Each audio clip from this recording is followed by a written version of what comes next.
पश्चिमी यूपी में बारिश का अलर्ट और मौसम का मिजाज। उत्तर प्रदेश के मौसम में अचानक बदलाव देखने को मिल रहा है। भारतीय मौसम विज्ञान विभाग (IMD) ने एक नए पश्चिमी विक्षोभ वेस्टर्न डिस्टर्बेंस के सक्रिय होने के कारण 17 और 18 फरवरी को पश्चिमी उत्तर प्रदेश के कई जिलों में हल्की बारिश और बूंदाबांदी की संभावना जताई है। मेरठ, मुजफ्फरनगर, सहारनपुर, गाजियाबाद और नोएडा जैसे जिलों में बादल छाए रहने और गरज के साथ बौछारें पड़ने का अलर्ट है। हालांकि राज्य के बाकी हिस्सों में तापमान सामान्य से अधिक बना हुआ है, जिससे फरवरी में ही मार्च जैसी गर्मी का एहसास हो रहा है। किसानों को इस बदलती परिस्थितियों में अपनी फसलों का ध्यान रखने की सलाह दी गई है। मुख्यमंत्री योगी आदित्यनाथ का मानदेय बढ़ाने का बड़ा ऐलान। विधान परिषद में राज्यपाल के अभिभाषण पर चर्चा के दौरान मुख्यमंत्री योगी आदित्यनाथ ने राज्य के लाखों मानदेय कर्मियों के लिए बड़ी खुशखबरी दी है। सीएम ने घोषणा की है कि प्रदेश में कार्यरत शिक्षा मित्रों, अनुदेशकों, आंगनवाड़ी कार्यकर्ताओं और आशा बहुओं के मानदेय में जल्द ही बढ़ोतरी की जाएगी।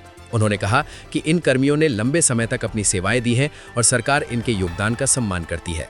इस फैसले से लगभग 5 लाख से अधिक परिवारों को सीधा लाभ मिलेगा।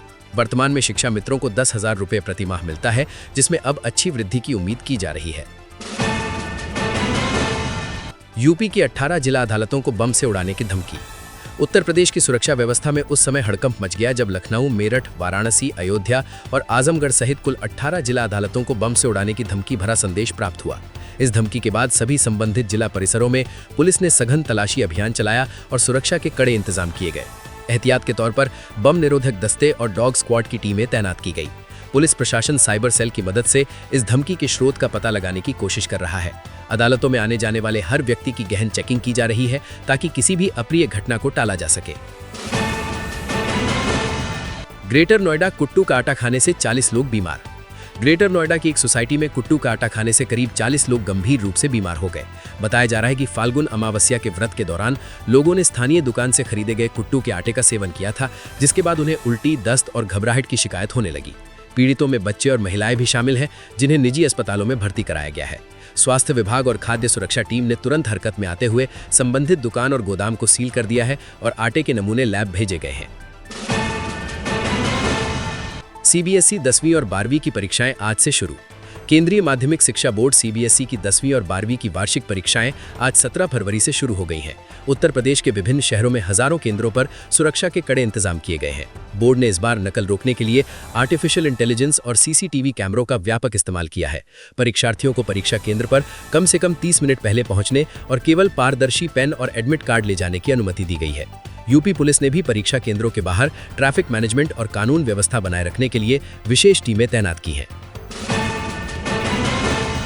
वाराणसी, काशी विश्वनाथ धाम में रिकॉर्ड दान और अनुष्ठान। धर्मनगरी वाराणसी के काशी विश्वनाथ मंदिर में श्रद्धालुओं की भारी भीड़ उमड़ रही है। पिछले 24 घंटों के भीतर मंदिर को लगभग 6 लाख रुपए का दान प्राप्त हुआ है। इसके साथ ही फाल्गुन अमावस्या के अवसर पर मंदिर परिसर में विशेष रुद्राभिषेक अनुष्ठान आयोजित किया जा रहा है, जिसमें विदेशी पर्यटक भी बढ़ चढ़कर हिस्सा ले रहे हैं। हालांकि भीड़ का फायदा उठाकर कुछ संदिग्ध गतिविधियों की भी खबरें आई हैं, जैसे कि एक विदेशी पर्यटक का मोबाइल चोरी होना, जिसके बाद मंदिर प्रशासन ने सीसीटीवी फुटेज के आधार पर जांच शुरू कर दी है और सुरक्षा व्यवस्था को और कड़ा कर दिया है। प्रयागराज हाईकोर्ट, शिक्षा मित्रों की सेवानिवृत्ति पर सरकार से जवाब तलब। इलाहाबाद हाईकोर्ट ने उत्तर प्रदेश के हजारों शिक्षा मित्रों की सेवानिवृत्ति की आयु से जुड़े एक महत्वपूर्ण मामले में राज्य सरकार से 4 सप्ताह के भीतर जवाब मांगा है।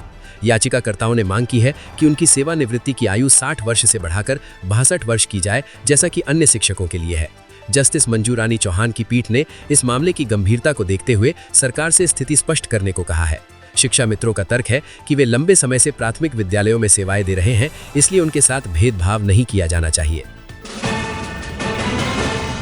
अयोध्या, रामनगरी को मिली 20 नई एसी इलेक्ट्रिक बसें। अयोध्या के विकास और श्रद्धालुओं की सुविधा के लिए मुख्यमंत्री योगी आदित्यनाथ के निर्देश पर 20 नई वातानुकूलित एसी इलेक्ट्रिक बसों को हरी झंडी दिखाई गई है। ये बसें राम जन्मभूमि, हनुमानगढ़ी और रेलवे स्टेशन जैसे प्रमुख स्थानों के बीच चलेंगी। इन बसों के संचालन से न केवल पर्यावरण प्रदूषण कम होगा, बल्कि अयोध्या आने वाले पर्यटकों को सस्ते और आरामदायक सफर की सुविधा भी मिलेगी। सरकार का लक्ष्य अयोध्या को पूरी तरह से नेट जीरो कार्बन उत्सर्जन वाला शहर बनाना है, जिसके तहत भविष्य में ऐसी और बसें बेड़े में शामिल की जाएंगी।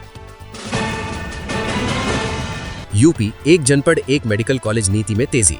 उत्तर प्रदेश सरकार राज्य के हर जिले में एक मेडिकल कॉलेज स्थापित करने के अपने लक्ष्य की ओर तेजी से बढ़ रही है। उप मुख्यमंत्री ब्रिजेश पाठक ने बताया कि जिन जिलों में सरकारी मेडिकल कॉलेज नहीं है, वहां पीपीपी मॉडल के तहत निजी क्षेत्र के सहयोग से कॉलेज बनाए जा रहे हैं। हाल ही में लखनऊ स्थित अटल बिहारी वाजपेयी मेडिकल यूनिवर्सिटी के विकास कार्यों की समीक्षा की गई। इस योजना का मुख्य उद्देश्य राज्य में डॉक्टरों की कमी को दूर करना और ग्रामीण क्षेत्रों के मरीजों को उनके जिले में ही उच्च स्तरीय स्वास्थ्य सुविधाएं प्रदान करना है। यूपी पुलिस का सुरक्षा अलर्ट, साइबर ठगी के नए तरीके। उत्तर प्रदेश पुलिस के साइबर सेल ने राज्य के नागरिकों के लिए एक नया सुरक्षा अलर्ट जारी किया है। हाल ही में डिजिटल अरेस्ट और रेप केस में फंसने जैसे फर्जी कॉल के माध्यम से लोगों से लाखों की ठगी के मामले सामने आए हैं। पुलिस ने बताया कि ठग खुद को पुलिस अधिकारी बताकर लोगों को डराते हैं और पैसे की मांग करते हैं। डीजीपी मुख्यालय ने स्पष्ट किया है कि पुलिस कभी भी फोन पर इस तरह की कार्रवाई या पैसे की मांग नहीं करती है। नागरिकों को सलाह दी गई है कि ऐसे किसी भी कॉल पर अपनी निजी जानकारी साझा ना करें और तुरंत 1930 पर शिकायत दर्ज करें।